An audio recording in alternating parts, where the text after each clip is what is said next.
Digno es usted, Padre glorioso, de recibir la gloria, la honra, la alabanza, la exaltación. Señor, sabemos que nuestras vidas no son suficientes para corresponder a la majestuosa manifestación de su amor hacia nosotros, acontecida en la cruz del Calvario por medio del sacrificio de Jesucristo. Así que, Padre, nos maravillamos por tu infinita misericordia y nos disponemos a ponernos en tus manos, sabiendo que tú eres fiel, bueno, justo, para que con estas vidas, Señor, usted haga lo que le plazca, de tal manera que su gloria se manifieste, Señor, a través de estos vasos de barro. En esta hora, Padre glorioso, le suplicamos que su verdad nos santifique, que su Santo Espíritu, Señor, tome su palabra y haga de nuevo lo que sea necesario transformar en nosotros. Saque a la luz, Señor, lo que aún requiere del trato perfecto de su Espíritu, porque queremos vivir para ti y por ti, Señor. Así, Señor, le suplicamos en esta hora en el nombre de Jesucristo. Amén y amén. Feliz día, amados. ¿Quién ha trabajado la madera alguna vez? ¿Quién en alguna medida mayor o menor ha considerado, ha juzgado, ha evaluado la experiencia de trabajar la madera con sus manos, con herramientas, y se ha imaginado, tomando un trozo de madera, se ha imaginado un producto final y eventualmente ha terminado? Hay algo que acontece, y no sé si haya algún ebanista aquí o artesano de la madera, y es esto, y es que el hombre natural, cuando anhela obtener un resultado óptimo, siempre procura hacerse de la mejor materia prima.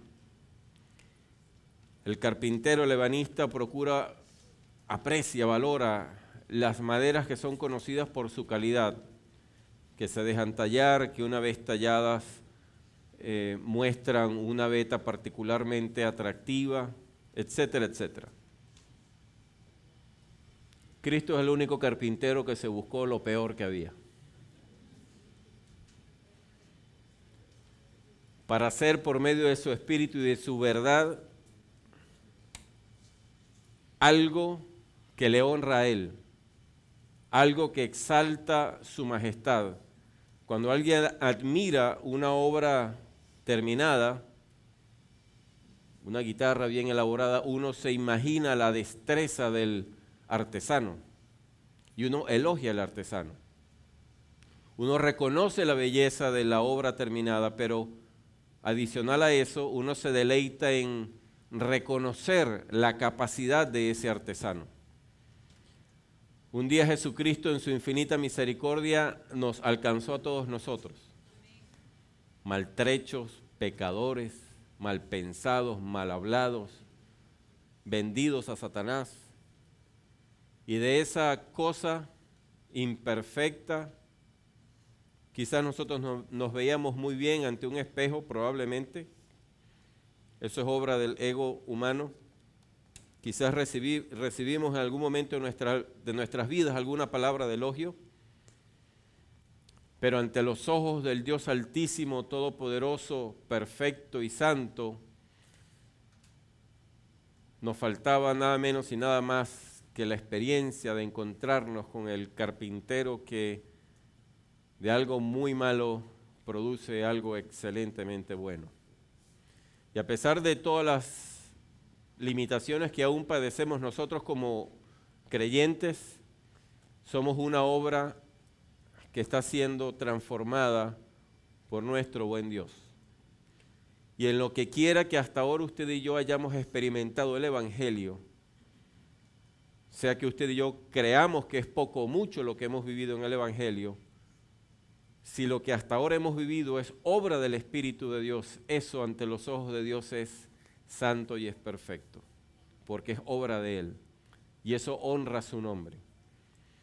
Así que, sabiendo que tenemos esta clase de carpintero como artífice de nuestras vidas, en lugar de detenernos a cuestionar las tantas limitaciones que todavía padecemos, debemos más bien gozarnos en el hecho de que efectivamente Dios nos escogió. Dios dijo, con este Rosendo Javier malo, perverso, yo voy a hacer algo que a mí me va a honrar. No según la noción del hombre, no según la concepción humana de lo que significa honra, sino la concepción del Dios Todopoderoso y perfecto. Así que cuando usted y yo necesitamos juzgar qué tanto hemos dependido de Dios para ser santificados, no podemos salir al mundo a preguntarle si somos santos o no. Eso es absurdo. Eso sería brindarle a nuestro enemigo, Satanás, el diablo, la oportunidad de que nos condene por las muchas cosas que todavía padecemos ante Dios. Usted y yo necesitamos acudir a Dios en su palabra, para que sea Él quien nos diga, sí, nos va a decir, sí, todavía te falta, pero no olvides que en algo has avanzado.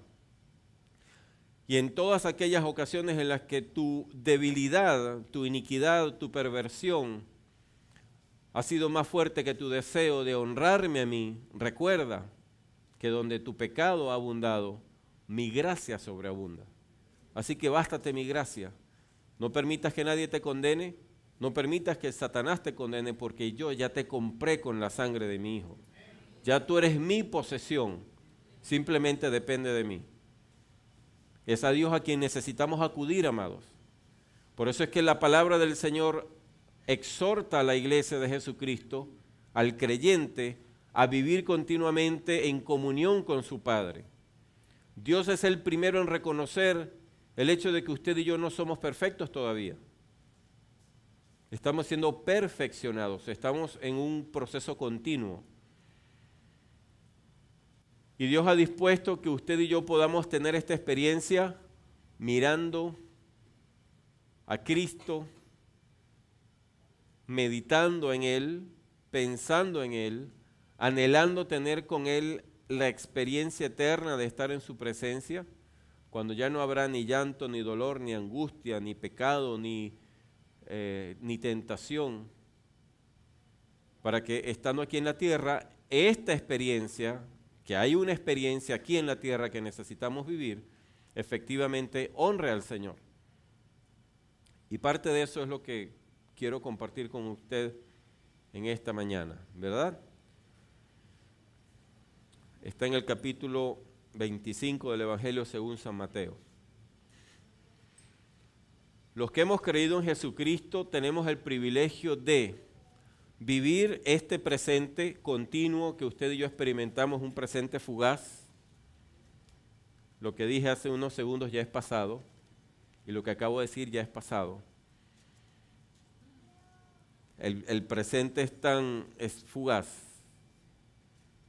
Vivimos este presente fugaz sustentando nuestra vida en un hecho acontecido en el pasado. La encarnación de Dios en la persona de Cristo, su crucifixión sacrificial, su resurrección de entre los muertos y su exaltación a la diestra de Dios en las alturas. Eso es un hecho acontecido ya.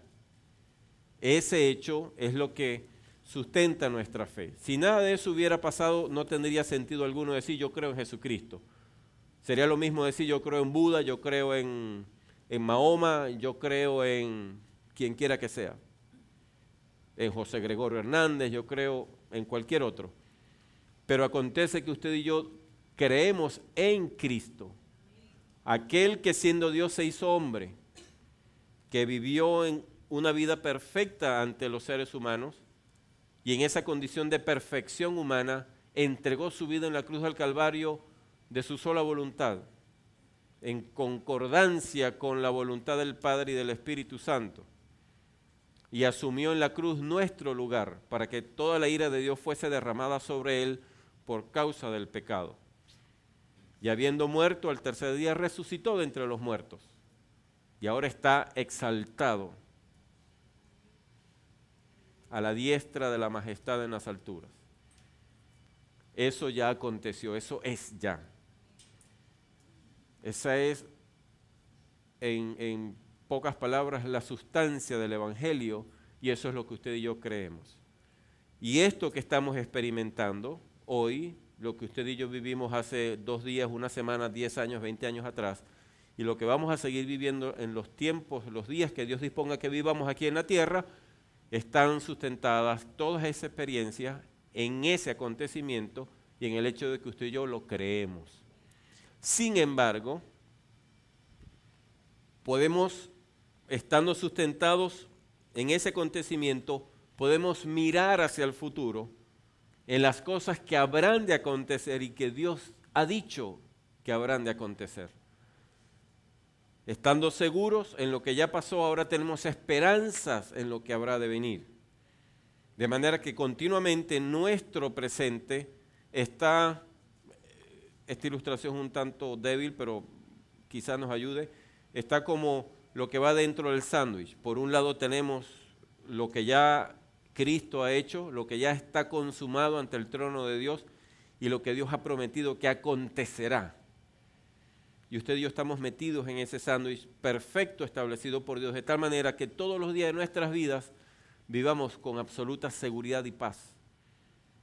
¿Cómo puede ser mi presente malo si mi pasado es absolutamente glorioso y perfecto en Cristo y lo que me aguarda también es glorioso y perfecto por la causa de Jesucristo? Es imposible. Lo que quiera que nos toque vivir, aunque en términos naturales y humanos lo podamos definir como trágico, absurdo, malo, aún así, ese pequeño acontecimiento de nuestras vidas está empaquetado por Dios, por medio del pacto establecido en Cristo y las promesas que Dios nos ha dado a través de Cristo, las que se están cumpliendo y habrán de cumplirse en un tiempo desde antes del comienzo de los siglos previamente establecido por Dios y que solamente Él sabe cuándo será, ¿verdad? Capítulo 25 de Mateo, ¿lo tiene? Versículo 31 en adelante. En la versión Reina Valera, la tengo aquí. Cuando el Hijo del Hombre venga en su gloria y todos los santos ángeles con él, entonces se sentará en su trono de gloria y serán reunidas delante de él todas las naciones, y apartará los unos de los otros, como aparta el pastor las ovejas de los cabritos, y pondrá las ovejas a su derecha y los cabritos a su izquierda. Entonces el rey dirá a los de su derecha: venid, benditos de mi Padre, heredad del reino preparado para vosotros desde la fundación del mundo.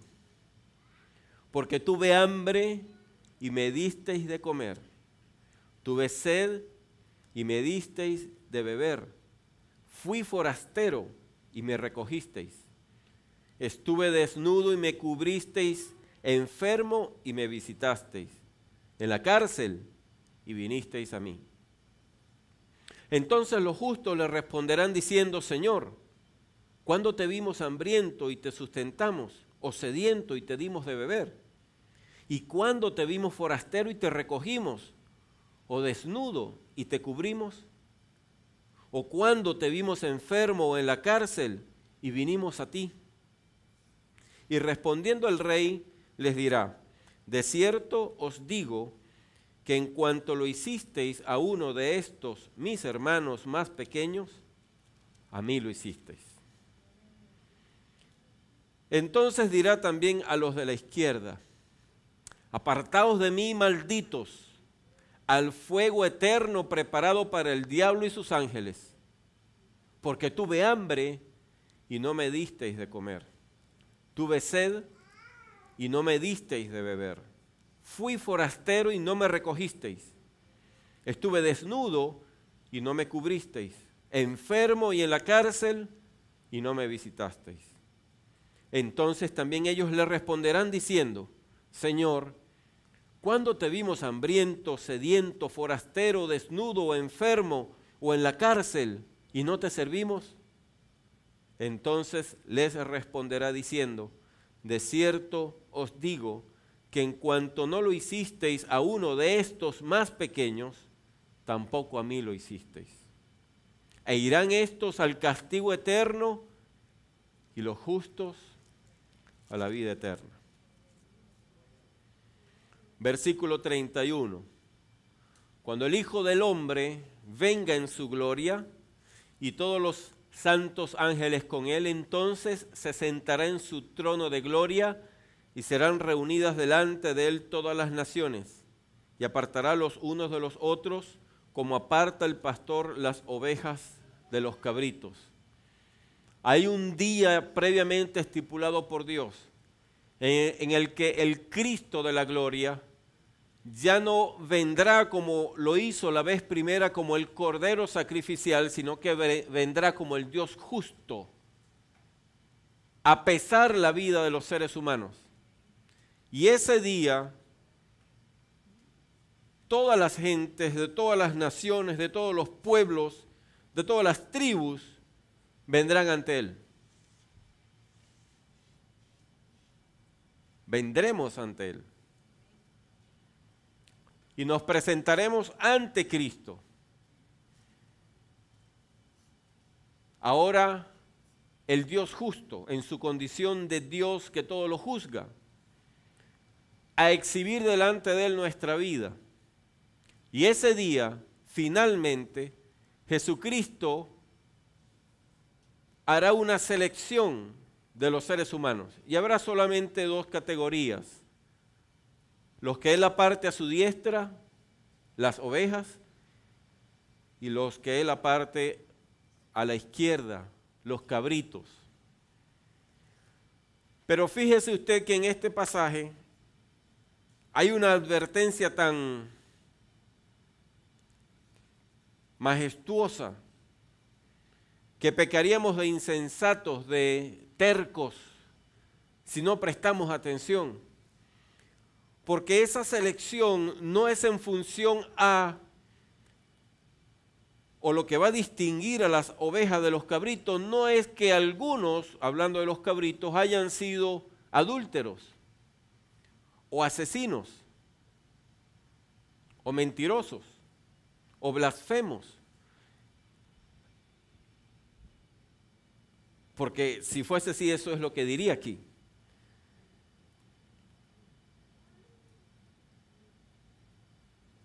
En el versículo 34 dice: entonces el rey dirá a los de su derecha: venid, benditos de mi Padre, heredad del reino preparado para vosotros desde la fundación del mundo. Y ahora en el 35 explica por qué. Porque tuve hambre y me disteis de comer, tuve sed y me disteis de beber, fui forastero y me recogisteis, estuve desnudo y me cubristeis, enfermo y me visitasteis, en la cárcel y vinisteis a mí.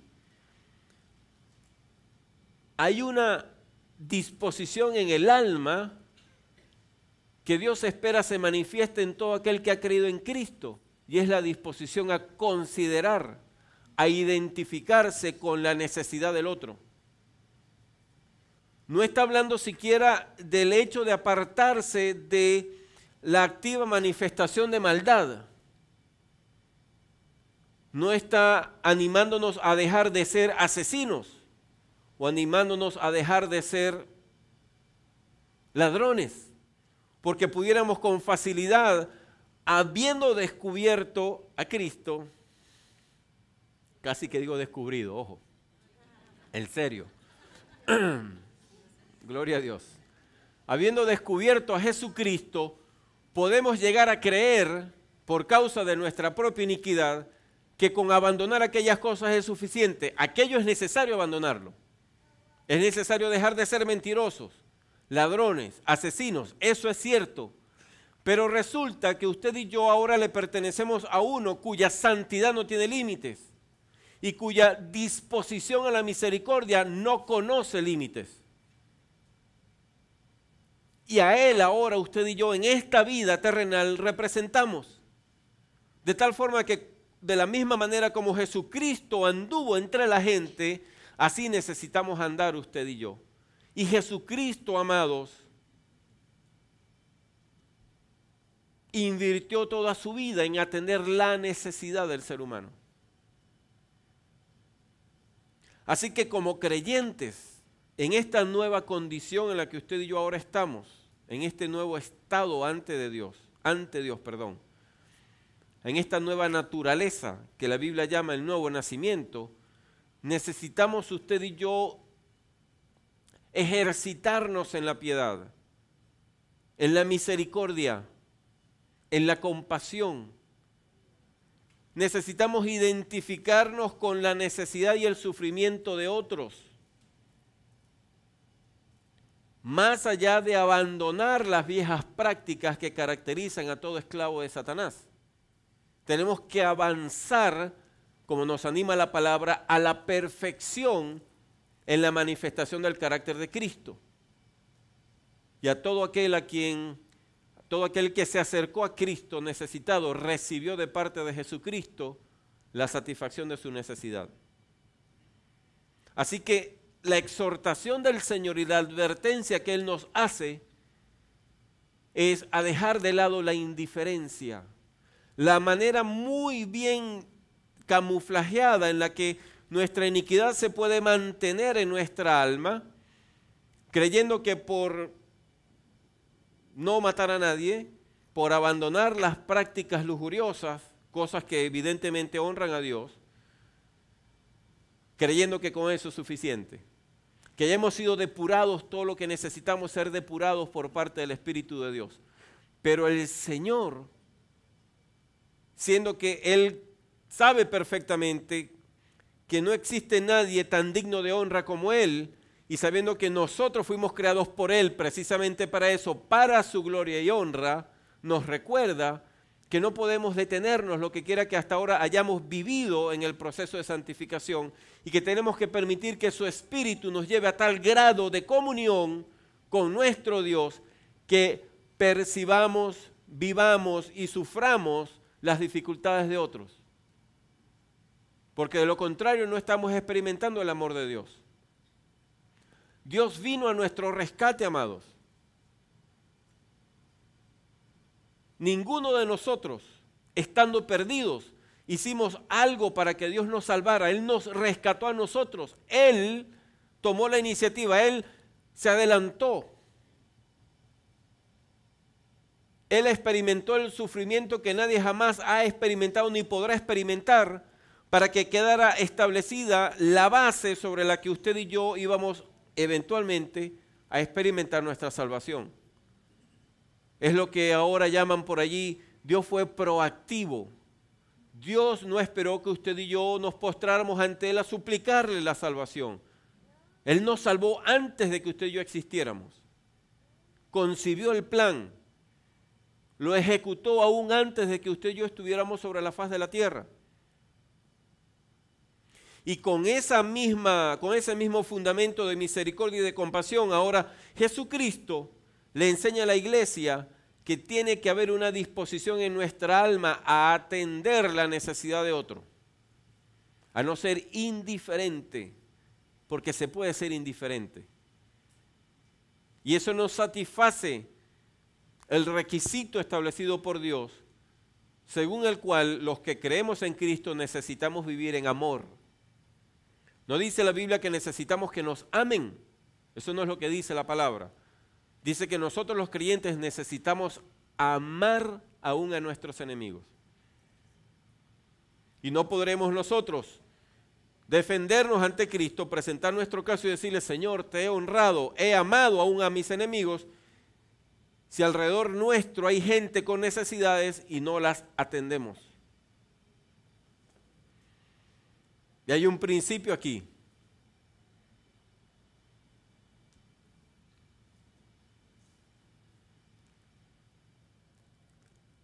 Todo aquel que cree en Cristo es adoptado por Dios como su hijo.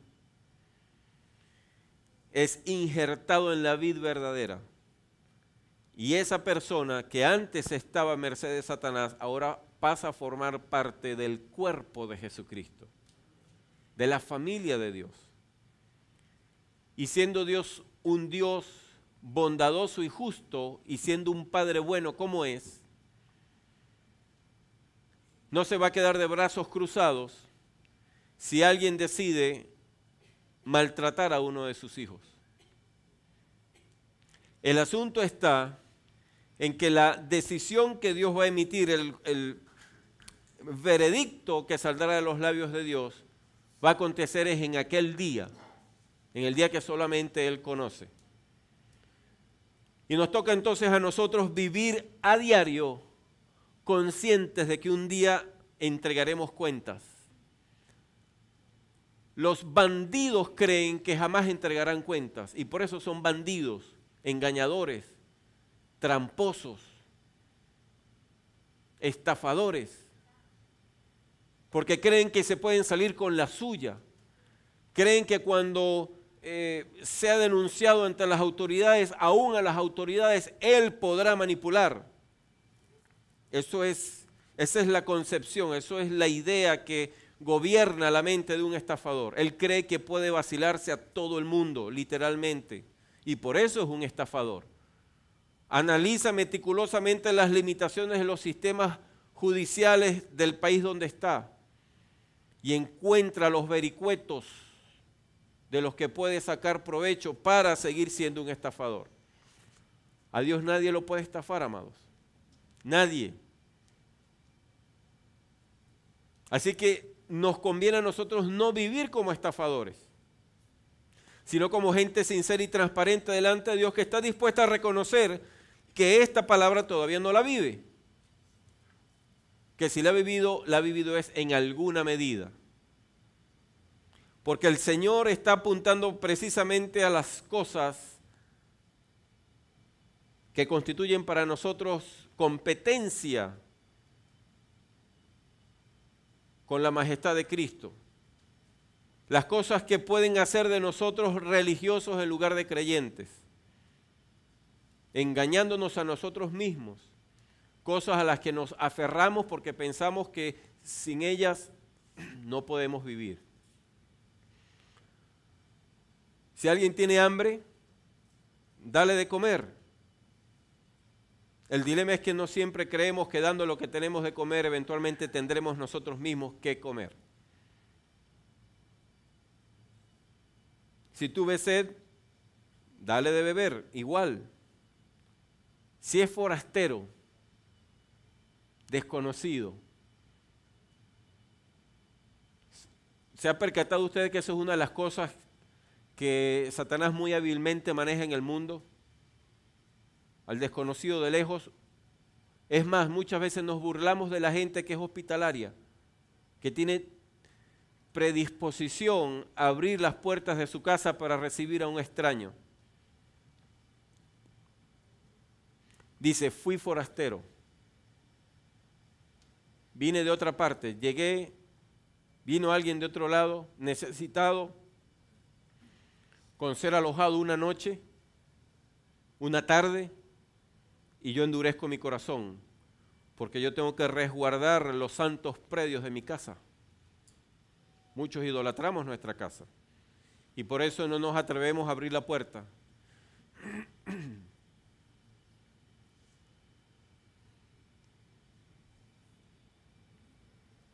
¿Es un riesgo? Absolutamente. Pero la Biblia dice en la Epístola Universal de Santiago que la fe sin obras es muerta. Y yo nunca sabré si soy un hombre hospitalario hasta que no abra la puerta de mi casa a alguien que yo no conozco. Un hermano que viene de tal sitio, de tal parte. Nunca sabré si en mí hay amor y capacidad de perdón hasta que alguien a quien yo he alojado en mi casa me roba y me vacía la casa. Porque mientras todo esté bien, todos somos cristianos. Mientras todo está perfecto, todos amamos a Cristo y nos amamos los unos a los otros. Basta que algo acontezca fuera de nuestros planes para que usted y yo comencemos, en el peor de los casos, a cuestionar a Dios y en el mejor de los casos, a cuestionar la sinceridad de aquel que supuestamente ha hecho lo malo. Dios nos ha dado su palabra, como el buen carpintero que es, para que todos los días, ¿sabe lo que es un cepillo carpintero? Todos los días la palabra quite las porciones de nuestra alma que deshonran a Dios. Y por eso es que nos manda a hacer este tipo de cosas. Yo pudiera alegar, sí, yo soy hospitalario. Me dirá Dios, ok, yo sé si eres o no eres, pero ya que tú alegas que eres hospitalario, he aquí esta pequeña prueba para que tú sepas cuán hospitalario realmente eres. Y entonces tengas la oportunidad ahora de arrepentirte de tu falta de hospitalidad, porque aquel día no habrá oportunidad para arrepentirse. Este día que describe aquí, Mateo 25, ese día, amados, no habrá oportunidades para enmiendas, es ahora.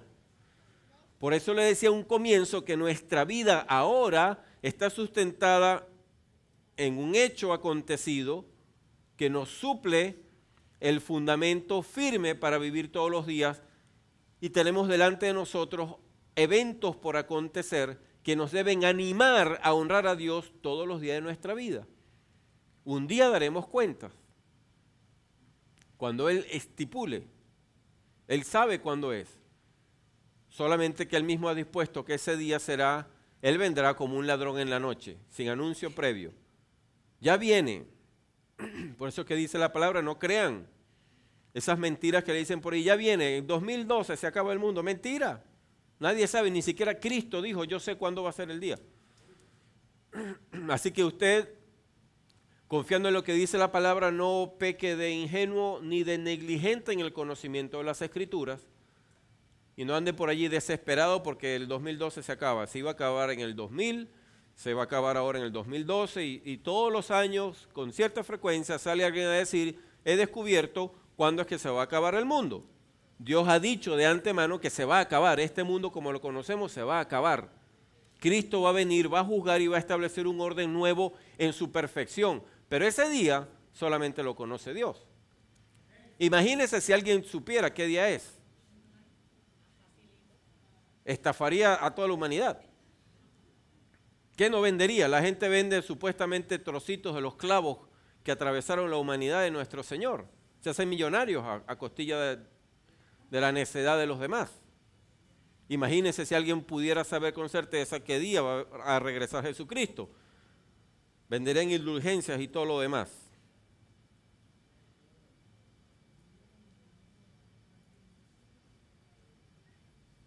Hay una relación. A ver, muchas veces nos hemos hecho esta pregunta, es una pregunta saturada de queja y de incredulidad. Señor, ¿por qué me tocó a mí el marido o la esposa que tengo? ¿Por qué me tocaron los hijos que tengo, la abuela que tengo, la mamá que tengo, el vecino que tengo, el pastor que tengo, el hermano que tengo, el socio que tengo? ¿Por qué me... La suegra. Gloria a Dios que yo me siento privilegiado de tener mi suegra. Aleluya. Aleluya. Dios tiene misericordia, amados. Aleluya. Me pudo haber tocado cualquier otra, pero me tocó la mía. Aleluya. Gloria a Dios. Bueno, mía es. Y de hermano Jesús, ya se sintió, y de Eliezer, y de Carolina, gloria a Dios. Ajá, aleluya. Repicó otra suegra por ahí. Nos hemos hecho esa clase de preguntas, ¿verdad?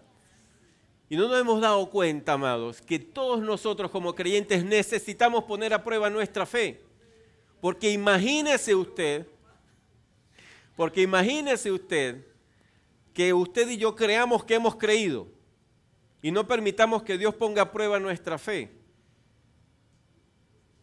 De manera que no podamos recoger evidencia palpable por nosotros mismos acerca de lo que hemos creído. Si hemos creído o no hemos creído realmente en Cristo. Algunos pudiéramos creer que el Evangelio no es más que venir los domingos a reunirnos en un ambiente tan sano como este, tan controlado como este, hasta de temperatura es controlado el ambiente, de volumen y todo lo demás, de apariencia física, un ambiente muy controlado, y que esto es todo el Evangelio. Esto es apenas un granito de arroz de la gran paella que Dios nos ha preparado. Es parte integral, pero apenas es, y pecamos de antibíblicos si creemos que esta es la experiencia del Evangelio, es parte de ella y es muy pequeña. Y usted y yo no podemos juzgar nuestra fe, no podemos juzgarnos a nosotros mismos a la luz de lo que vivimos aquí en este ratico tan corto. Porque aquí hay muchos que ni siquiera conocen el nombre del hermano, mucho menos saben si es un pedante o no, si es difícil de amar o no, si mi paciencia, la que yo alego que tengo y que forma parte del trabajo que el Espíritu de Dios quiere hacer en mí, realmente calza la medida de Dios. Yo me puedo convencer a mí mismo que estoy listo, ya tengo toda la paciencia que honra y glorifica a mi Padre. Pero resulta que para que yo no me engañe a mí mismo, Dios permite que yo conozca a hermanos y hermanas, para que yo me dé cuenta que soy malo, que necesito la santificación que es por medio del Espíritu de Dios. Y por eso es que Dios nos manda a hacer estas cosas, para que nuestros corazones sean puestos a prueba ahorita.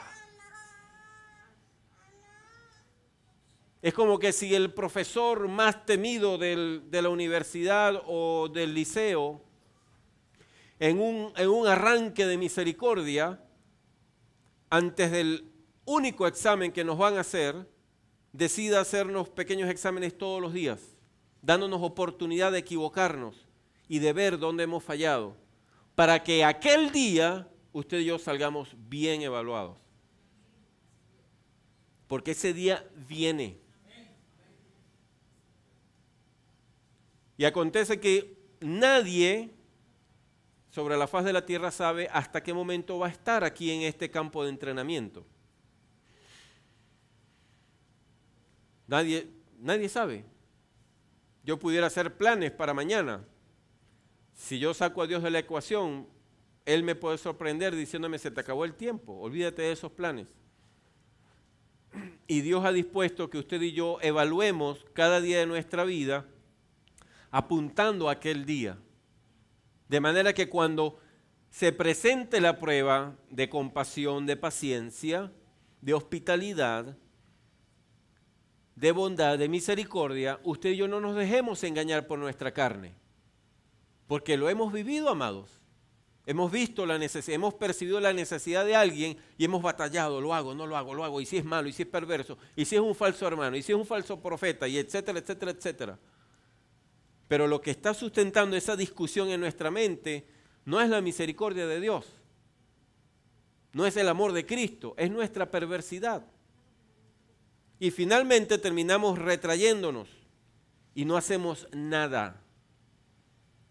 Ni preguntamos, ni oramos, ni escudriñamos, nada. Nos quedamos paralizados por temor a que nosotros seamos abusados. Y perdemos entonces el propósito de la oportunidad que Dios nos está brindando. Hay otra cosa importantísima que podemos ver aquí, que lo vamos a ver en otro pasaje con más detalle, pero es imposible que yo me percate de las necesidades de mis hermanos si yo no comparto con mis hermanos. Hay una gravísima limitación en esta experiencia para los que creemos que esta es la experiencia del Evangelio y se acabó.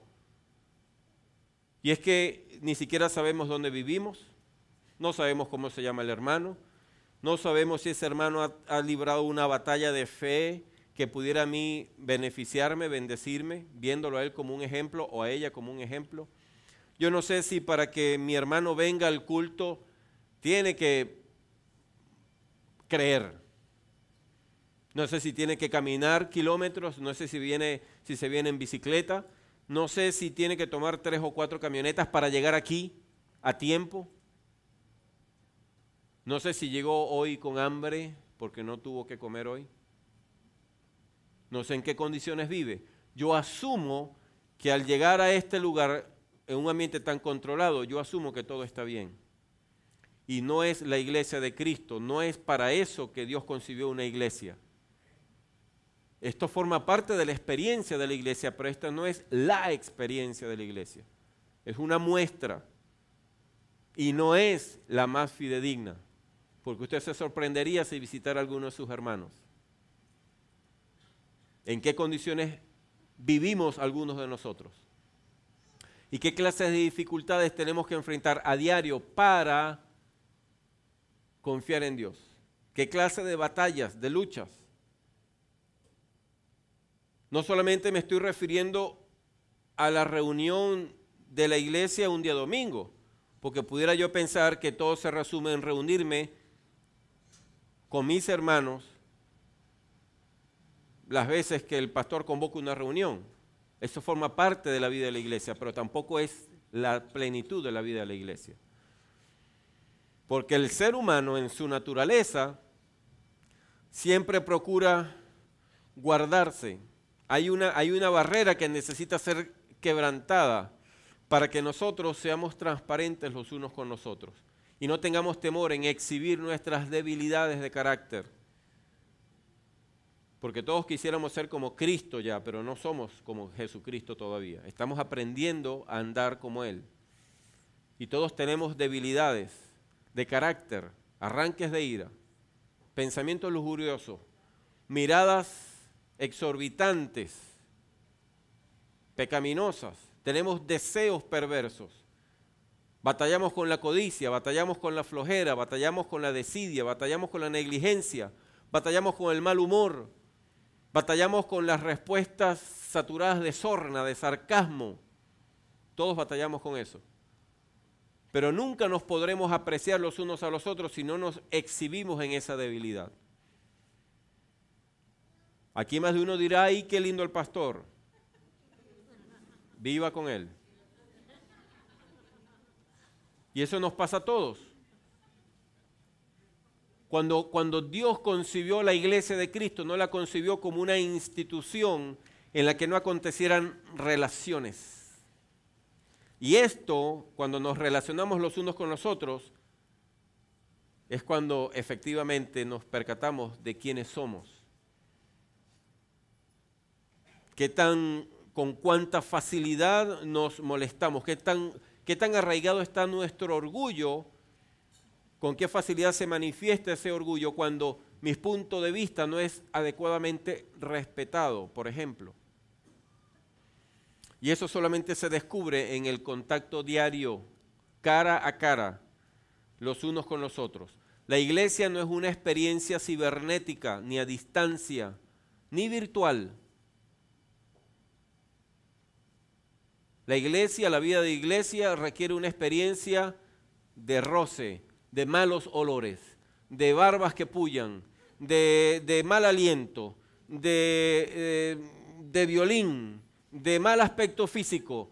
Es necesario que haya una transparencia en nuestra relación, de vernos recién levantados sin habernos cepillado los dientes, de que entendamos que somos seres humanos amados, que estamos todavía sujetos a pasiones y que estamos confiando en Cristo para que esas pasiones no controlen nuestra existencia, para que entre nosotros no haya una idealización ni una sobremedida exaltación a nuestra propia naturaleza, que no corramos el riesgo de hacer los unos de los otros pequeños dioses, ídolos infalibles, porque todos estamos aprendiendo a amar a Cristo como Él es digno de ser amado.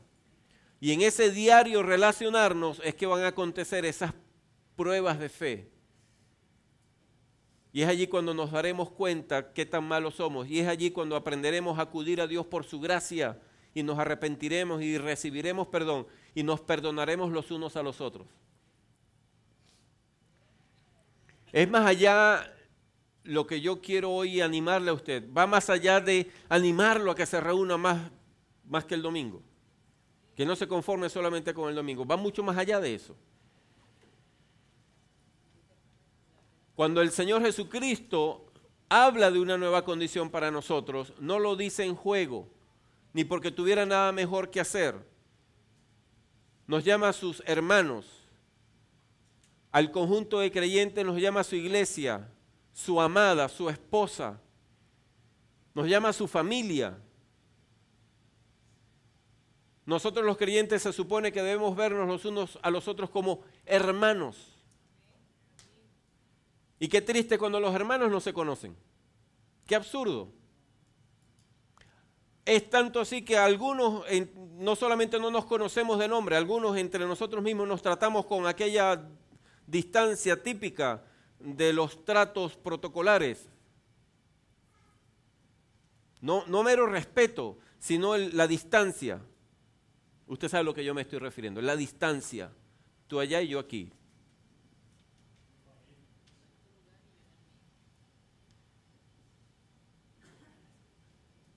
Creemos que generar división en la iglesia de Jesucristo es que alguien se levante y diga me voy y se lleva a varios con él. Creemos que eso es todo lo que hay que decir acerca de la división. ¿Y qué hay de los que estando reunidos en un mismo sitio como este o que alegan estar en la misma congregación, crean grupos y tratan a los demás? Imagínense que a mí se me ocurriera la perversa, pecaminosa y diabólica idea de no tratar a mis hermanos orientales porque yo no paso a los orientales. Porque yo soy valenciano.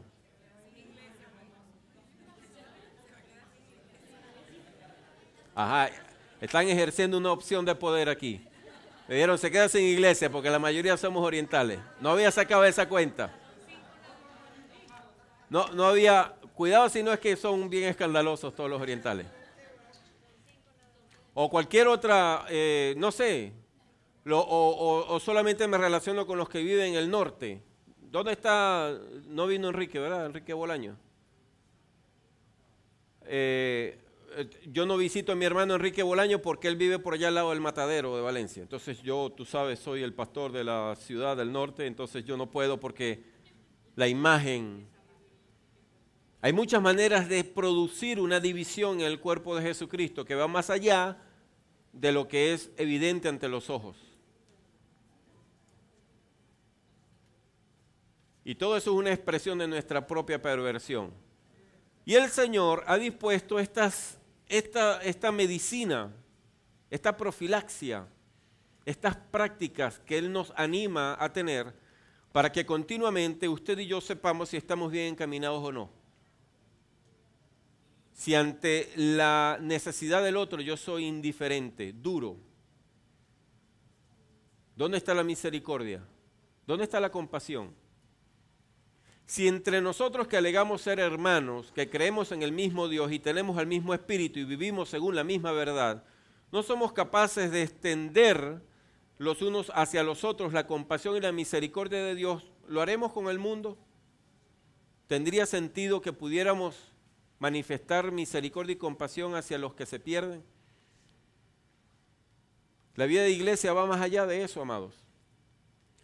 El ejemplo que nos quebranta y que nos anima a al continuo arrepentimiento y que nos exhorta es el ejemplo de la iglesia de los Hechos.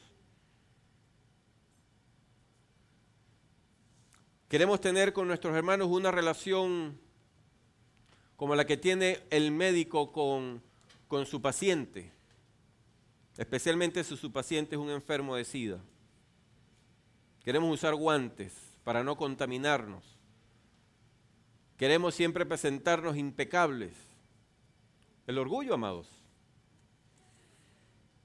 No nos atrevemos a invitar a algún hermano a nuestra casa. Hay dos expresiones del mismo orgullo. No nos atrevemos a invitarlo a nuestra casa, a tomarse una taza de café y a compartir una palabra. Uno, porque es demasiada mi casa, es mi palacio. Dos, porque pienso que mi casa no está a la altura de la dignidad de mi hermano. Ambos pensamientos están corrompidos y no entienden lo que significa amar a Jesucristo. Porque Cristo vio la necesidad del ser humano, no en lo que tenía o en lo que carecía en términos materiales, sino en la carencia de su alma. Y se supone que usted y yo tenemos al tesoro de este universo metido aquí en nuestro corazón. Y eso debiera ser suficiente para vernos los unos a los otros diferente. Para que podamos ver a Cristo en cada hermano. Eso es lo que él dice aquí, lo que tú le hagas a uno de mis pequeños, a mí me lo haces. Ahí se acaban los argumentos que usted y yo podamos tener. Todos se acaban. Que es negro, que es blanco, que es del sur, que es del norte, que es cifrino, que es guabi, que es guaperó, que es esto, que es hombre, que es mujer, que no habla bien, que huele feo, que tiene bigotes, que no se afeita, que no se peina. Todas argumentos producto de una carne perversa, de un pensamiento todavía esclavizado por el pecado y que no aprende a ver a Cristo en cada creyente. La palabra nos anima a vivir en el Espíritu, no en la carne. Y la única manera de apreciar a Cristo en mi hermano Oscar es que yo viva en el Espíritu. Yo tengo un compromiso con el Señor de vivir según su verdad. De lo contrario, yo tendré argumentos para no visitar a Oscar o no enterarme de las cosas que padece Oscar, de las dificultades que tiene. No me va a interesar en absoluto si tiene hijos, si no tiene, si tiene un perro endemoniado en la casa y no encuentra cómo deshacerse de él. Freddy vino hoy, ¿dónde está Freddy? Me entiendo, o sea, hay experiencias. Amados, entendamos, usted y yo estamos en esta tierra teniendo experiencias diarias que ponen a prueba nuestra fe.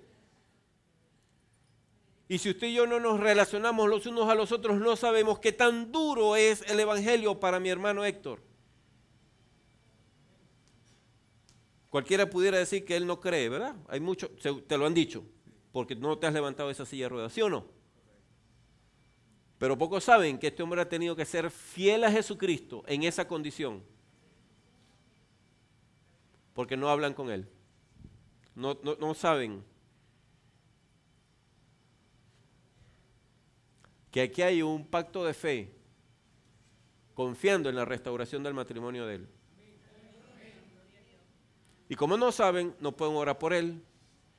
Como no saben, porque no se relacionan con él, habiendo tenido una experiencia similar a la de él, no pueden venir a decirle a él, Héctor, confía en el Señor.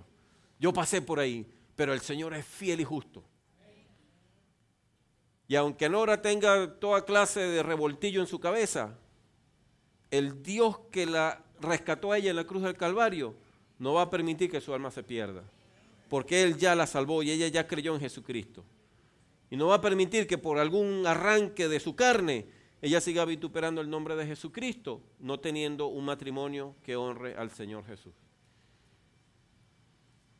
Y no podrá decirle a Héctor, es necesario que hagas esto, que hagas aquello, nos manifiesta sabiduría, ten paciencia. No podrá darle una palabra de consejo. ¿Por qué? Porque no hay contacto. No hay roce personal. No podemos tener relaciones estériles o esterilizadas.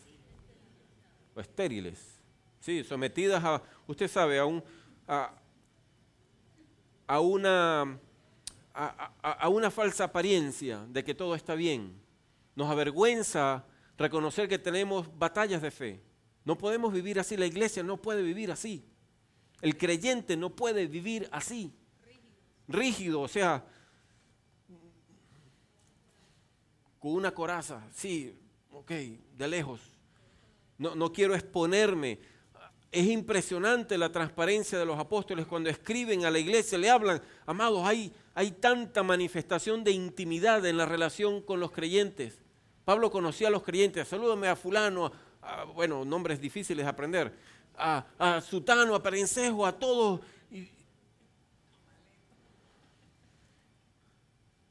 Y hijitos míos, ¿qué les está pasando ahí?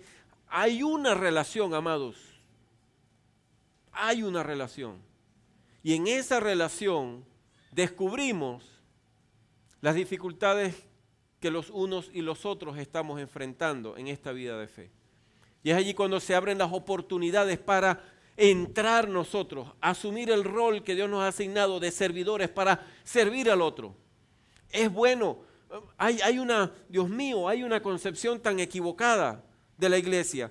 Pensamos que la vida de servicio de la iglesia es que está bien que lo hagamos. Ojo, no estoy diciendo que no lo debamos hacer. Pararse en la puerta, eso es toda la vida de servicio. O repartir los papelitos, eso se tiene que hacer, eso es bueno hacerlo. Pero el servicio que se presta en la relación de hermano con hermano, cara a cara, conociendo nuestras diarias vicisitudes, ese servicio es imprescindible. Y no lo podemos evadir. Porque de eso nos va a pedir cuentas el Señor.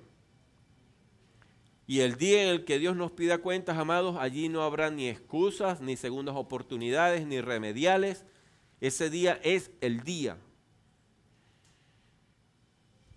Vamos un momentico al capítulo 12 de Romanos.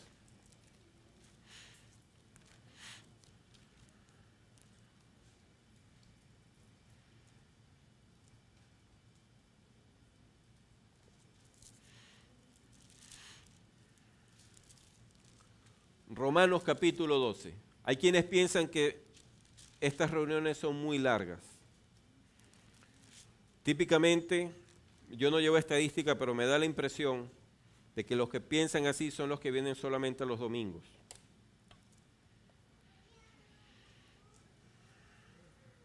Vienen quizás a mantener su conciencia en paz por un ratico. Capítulo 12 de Romanos, ¿verdad?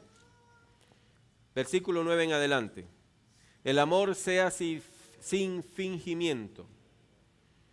Que el amor sea genuino, de verdad, transparente. El amor sea sin fingimiento. Aborreced lo malo, seguid lo bueno. Amaos los unos a los otros con amor fraternal en cuanto a honra, prefiriéndoos los unos a los otros. Es decir, donde quiera que yo considere que es necesario honrar a alguien, yo prefiero siempre honrar a los demás antes que ser honrado por los demás.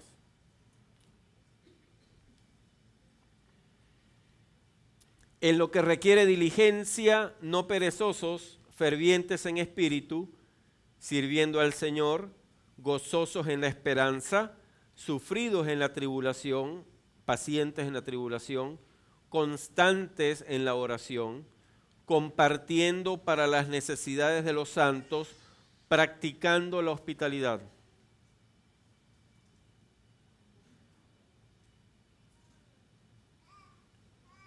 Versículos 11 al 13, en lo que requiere diligencia, no perezosos, fervientes en espíritu, sirviendo al Señor, gozosos en la esperanza, sufridos en la tribulación, constantes en la oración, compartiendo para las necesidades de los santos, practicando la hospitalidad. Bendecid a los que os persiguen, bendecid y no maldigáis. Gozaos con los que se gozan, llorad con los que lloran. Una pregunta, ¿cómo sé yo si mi hermano Ronald se goza si yo no tengo contacto con él? ¿Cómo sé yo si mi hermano Ronald está librando una batalla de fe al punto que ha llorado, gemido ante la presencia del Señor? Si yo no sé, no hablo con él, no lo llamo, no lo visito, no nada. Lo veo un ratico aquí durante el culto y tan pronto, aún antes de que terminemos de orar, salgo corriendo. Ya cumplí. No quiero compromiso. No quiero la incomodidad del compromiso de establecer una relación. Amados, tenemos que estar conscientes de lo siguiente. Este mundo en el que usted y yo vivimos promueve toda clase de ideas y sistemas que atacan los principios que Dios ha establecido para que Él sea honrado por el hombre. Y la iglesia no puede ser ingenua acerca de estas cosas. ¿Usted cree que es casualidad que los avances tecnológicos apuntan cada vez más y más y más y más hacia el centro del hombre? A la experiencia en la que el ser humano cree que por sí mismo se basta, que no necesita de nadie, y cuando establece vínculos con otros son vínculos virtuales, a la distancia. Ese no es el diseño de Dios para la iglesia. Requiere contacto. Cuando uno lee en el libro de los Hechos la experiencia de la iglesia, se visitaban todos los días, dice, todos los días se visitaban. En sus casas y en el templo se reunían, en las casas y en el templo, todos los días. Había una necesidad de comunión entre ellos. Pero el sistema del mundo hoy ofrece, porque hay un riesgo, ¿verdad?, en establecer relaciones. Ahí es cuando uno se da cuenta si efectivamente cree en Cristo o no. ¿Qué tanto es capaz de amar? ¿Con cuánta frecuencia uno siente que las orejas le van a estallar por causa de la ira? Simplemente porque un hermano llegó tarde al compromiso, no trajo lo que dijo que iba a traer, o lo que trajo no me gustó a mí, etcétera, etcétera, etcétera, etcétera. Entonces el mundo, el sistema del mundo le ofrece al ser humano recursos para que cada día más se mantenga más y más aislado. Vamos un poquito más cerca. ¿Cuántos matrimonios están experimentando ¿cómo llamarlo? El marchitamiento de su relación porque no la cultivan? Porque cada uno tiene su propio universo y cada uno es dueño de su universo y vive en su universo virtual. Por eso es que la gente se embeleza con los dispositivos electrónicos que le permiten tener acceso a información inmediata, a la televisión, al periódico, a internet, y la gente se mete, es un mundo en el que la gente se mete. Yo he visto hermanos en Cristo, cristianos, que se supone amamos al Señor, en una mesa, compartiendo lo que se supone es el pan que Dios ha puesto ante nosotros para alimentar este cuerpo, dándole preferencia al teléfono inteligente, antes que hablar con sus hermanos y compartir con sus hermanos. Esposos y esposas que están en esa situación porque ambos o al menos uno de los dos está metido en ese mundo virtual y no nos damos cuenta.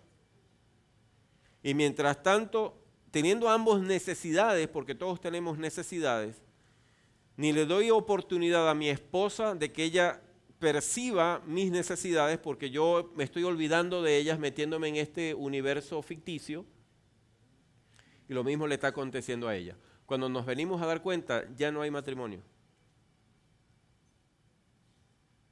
¿Usted cree que hay en este momento, hay estadísticas de divorcios por causa del abuso de la tecnología? Ahora, que eso acontezca en el mundo no nos debiera extrañar, pero que le pase a creyentes.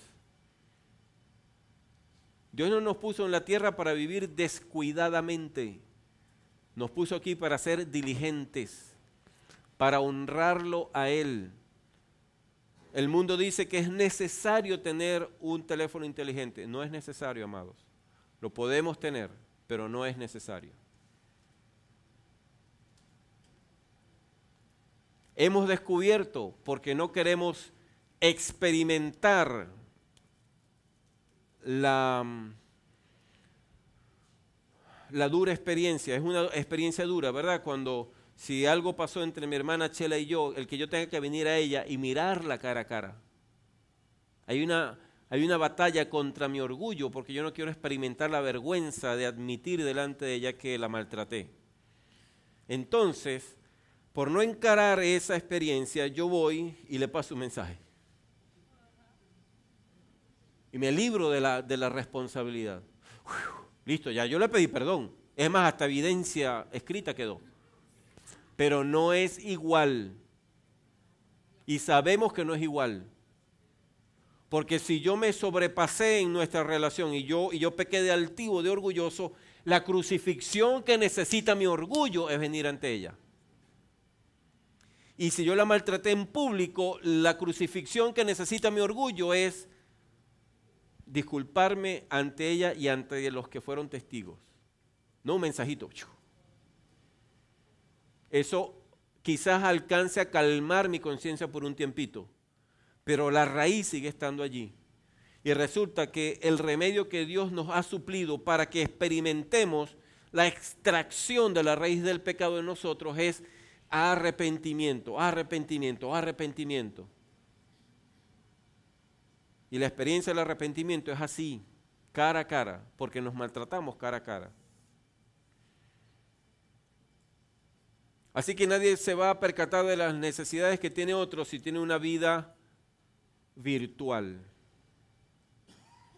Es muy fácil. Esto es una relación aritmética sencilla.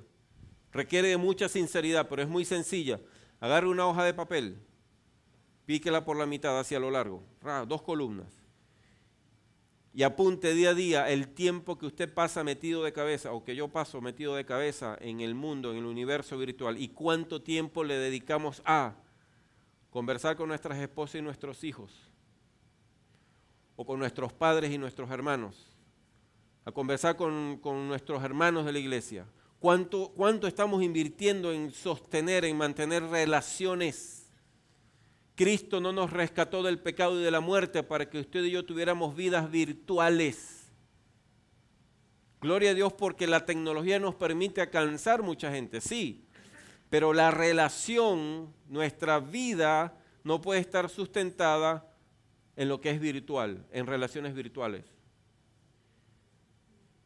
Eso termina llenándonos de orgullo, amados, porque a diario no estamos experimentando las oportunidades de considerar nuestras debilidades. Es necesario madurez, es necesaria oración, es necesario el arrepentimiento, es necesario estar en la palabra para que ninguna de estas cosas nos enganchen.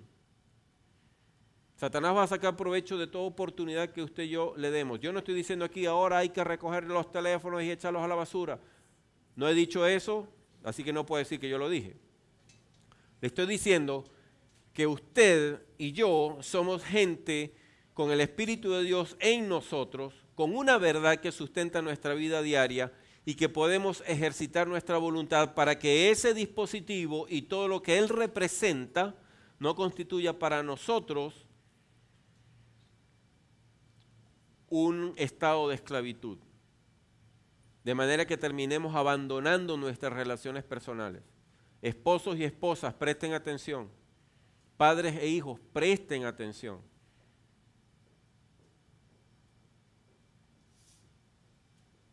Preste atención. Júzguese.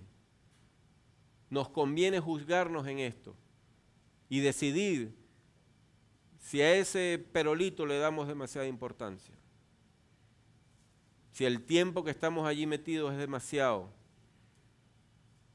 Hay quienes tienen su rutina diaria hecha pedacitos.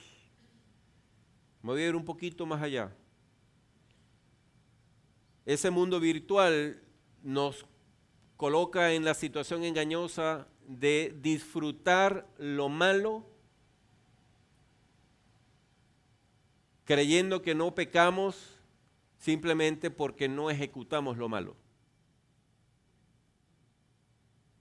Creemos que pasar horas, hombres y mujeres por igual, horas, Dios mío, metidos en internet, viendo toda clase de imágenes sexualmente explícitas, pornográficas. Como no salimos a acostarnos con nadie, entonces creemos que estamos a salvo.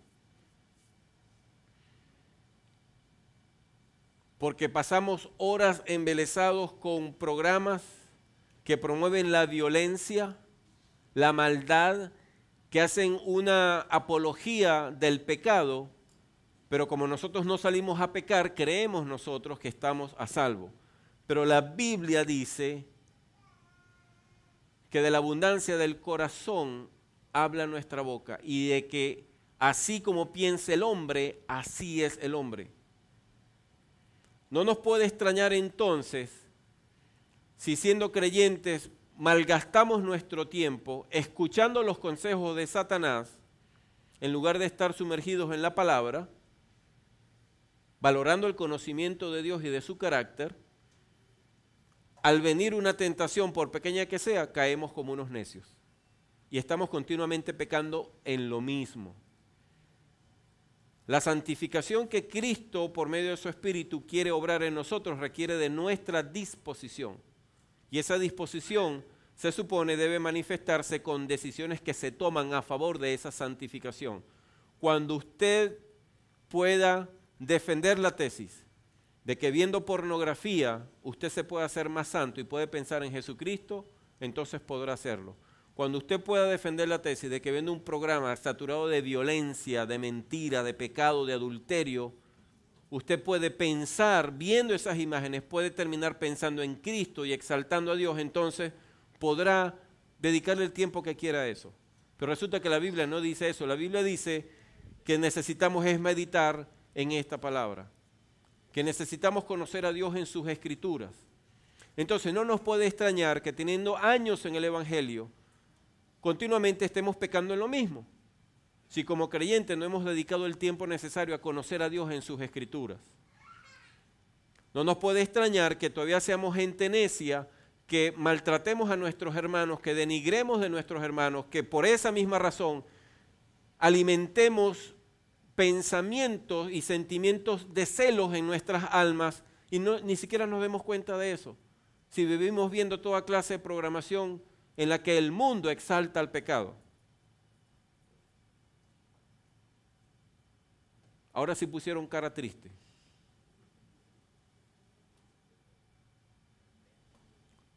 Amados, un día Jesucristo va a regresar y nos va a pedir cuentas.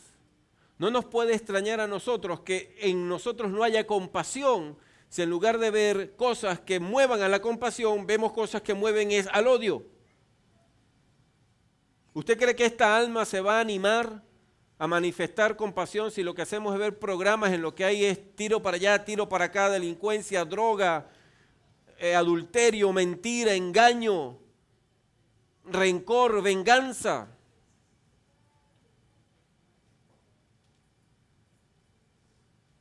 Esta mente no va a pensar en lo que a Dios agrada si en lugar de alimentarla con la palabra, la alimentamos con la basura que este mundo ofrece. Va a pensar basura. Y cuando venga la prueba, la prueba genuina del día a día, en la que necesitemos manifestar compasión hacia alguien, no habrá compasión. En la que necesitemos ser hospitalarios, no habrá hospitalidad. Porque no hemos alimentado nuestro espíritu. La lucha contra la carne solo se puede librar en el espíritu. Y el espíritu hay que alimentarlo. Y no se alimenta con series de televisión, ni con programas, ni con videos. Salvo que estos programas y videos glorifiquen a Jesucristo y créame, cada día son menos. Cada día son menos. Aún aquellos canales que hasta hace poco uno podía encender con cierto grado de paz. National Geographic, History Channel, ahora están llenos de programas de brujería, de tabúes. O sea, el hombre desatado en su pecado y exhibiendo su pecado ante la humanidad sin ningún tipo de pudor. Y la iglesia embelesada, saliéndose la lavaba, viendo esas cosas. Invirtiendo tiempo en eso, horas. Entonces no nos puede extrañar que teniendo nuestra mente expuesta a ese tipo de mal alimento, tan pronto como pasa algo, lo que sale de nosotros es maldad. Falta de perdón, falta de compasión, rencor, celos. Los celos suelen producir división, contienda, pleito. No hay paz. Entonces, desesperados vienen un domingo a que la iglesia ore por ellos para que se les quite todo. Y llega el lunes y vuelven a hacer exactamente la misma cosa. No funciona así. Dios exige con absoluta justicia. Sería injusto si Dios no exigiera de parte nuestra entrega plena. Porque Él se entregó plenamente. No dejó nada, amados. No se reservó nada. Se entregó por completo. Así que Él está esperando de parte nuestra la misma disposición. De otra manera, no tenemos el Evangelio. No estamos viviendo el Evangelio y no funciona. Quedamos en el 15, ¿verdad? Versículo 16, unánimes entre vosotros, no altivos, sino asociándoos con los humildes. Imagínense eso, asociándonos con los humildes, y pasamos horas asociándonos con los perversos. ¡Qué barbaridad! No seáis sabios en vuestra propia opinión. No paguéis a nadie mal por mal. Procurad lo bueno delante de todos los hombres. Si es posible, en cuanto dependa de vosotros, estad en paz con todos los hombres. No os venguéis vosotros mismos, amados míos, no tomen venganza, amados míos, sino dejad lugar a la ira de Dios, porque escrito está, mía es la venganza, yo pagaré, dice el Señor. Hay un día en el que Dios va a ejercer justicia. Ese es su supremo privilegio, su potestad exclusiva. Por causa de eso, en el versículo 20 dice, así que, si tu enemigo tuviere hambre, si tuviere sed, dale de beber, pues haciendo estas cosas, ascuas de fuego amontonará sobre su cabeza. De parte nuestra como creyentes, al hacer esto con un supuesto enemigo, estaremos haciendo lo que nos corresponde para que eventualmente él pueda conocer el arrepentimiento de sus pecados y pueda venir ante Cristo. Porque él dirá, si yo lo trato como a mi enemigo y me hace el bien, yo no entiendo qué es lo que está pasando. No seas vencido de lo malo, sino vence con el bien el mal. Una pregunta, ¿podremos nosotros tomar el poder del bien para vencer el mal si estamos continuamente exponiéndonos a nosotros mismos al mal? Hay razones sobran, amados, para que hagamos correcciones urgentes, firmes, perseverantes con relación a la manera en la que usted y yo hacemos uso del tiempo. Y buena parte de nuestro tiempo debemos dedicárselo a otros, en conocer a nuestros hermanos, tener relación con ellos, saber qué clase de dificultades experimentan, un interés sincero y genuino por ser personas útiles, de manera que Dios nos pueda usar para aliviar la carga de los demás y experimentando la satisfacción que eso produce en nuestras almas. Si en alguna medida hemos experimentado eso, sabemos que nuestras almas son repotenciadas por el Señor. Hay una satisfacción sublime, no terrenal, que se experimenta cuando, siguiendo el orden del Espíritu de Dios, servimos a alguien que está en necesidad, especialmente si ese alguien es mi hermano en la fe.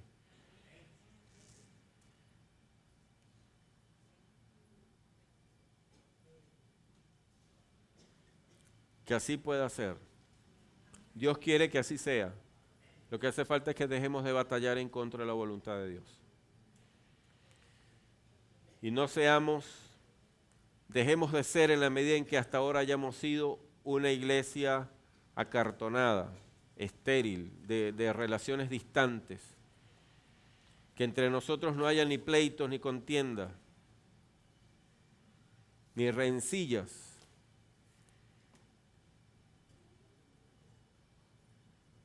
Algunos de nosotros tenemos la gran bendición de ser hermanos en Cristo y hermanos de sangre. Tener una relación sanguínea además de la relación espiritual. Necesitamos prestar atención y batallar contra los celos de nuestra alma para no darle mayor importancia a la relación de la sangre.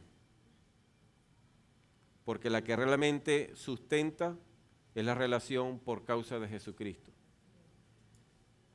Si la relación de la sangre fuese suficiente, si el vínculo entre padres e hijos en términos naturales fuese suficiente, entre hermanos fuese suficiente y fuese esa la clase de relación que Dios quiere que tengamos en la iglesia, entonces no existirían pleitos entre hermanos por herencias, ni habría peso en el alma de los padres tratando de decidir qué dejarle a quién. Los hermanos no se pelearían por ninguna causa, pero la experiencia del ser humano demuestra que los genes no vencen al pecado. La razón por la que yo puedo tener con mi esposa una relación que honra a Cristo no es que ella sea mi esposa, es que ella es mi hermana en Cristo. Y la única manera que yo pueda tener con mi esposa una relación como marido que sea hermosa, que honre a Cristo, es que yo crea en Jesucristo. Y la garantía nuestra de que este matrimonio va a durar hasta el fin de nuestros días para la gloria de Él es que creemos en Jesucristo.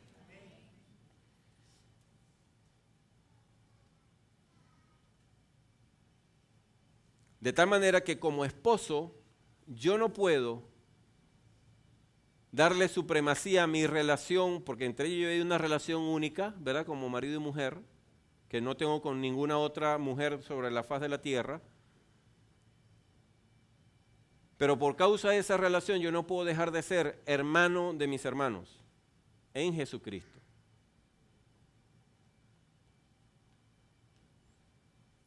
Y no puedo pedirle a ella que deje de ser hermana de sus hermanas y de sus hermanos en Cristo.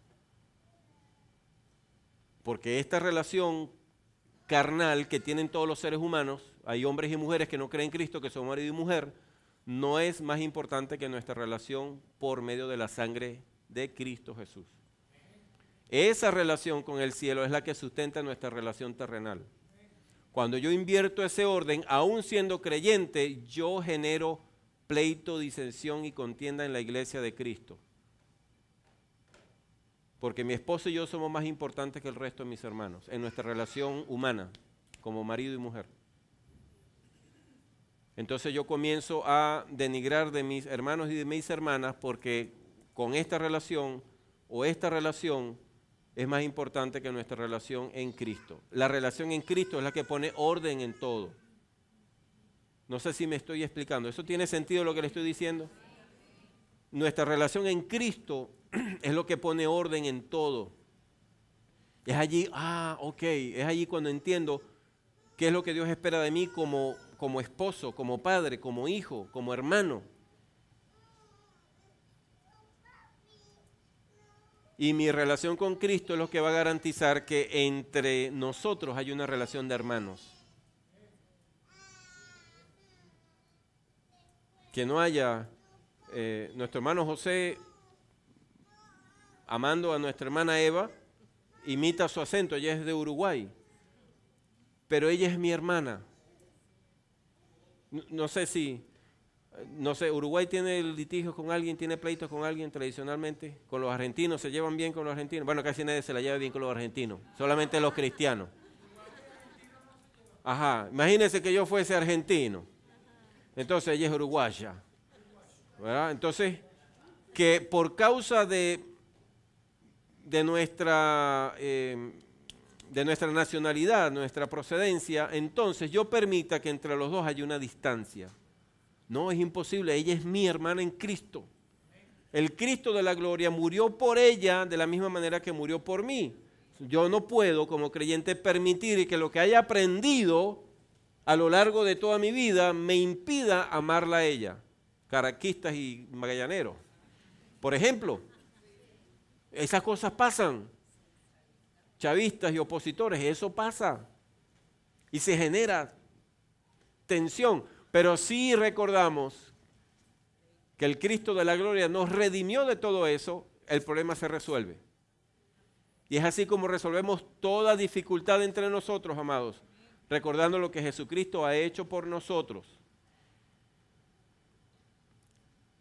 Disensiones y pleitos por causa de procedencia, por visión política, por sexo, por edad, por condición social. Ya nosotros no promovemos la división en nuestras relaciones. Promovemos la paz entre nosotros por causa de Cristo. Habrá una separación inevitable cuando usted y yo presentemos al Cristo de la gloria a alguien y ese alguien lo rechace. En nuestra alma ya no habrá forma posible de mantener la misma comunión con esa persona, pero eso es otro tema, porque Cristo es quien gobierna.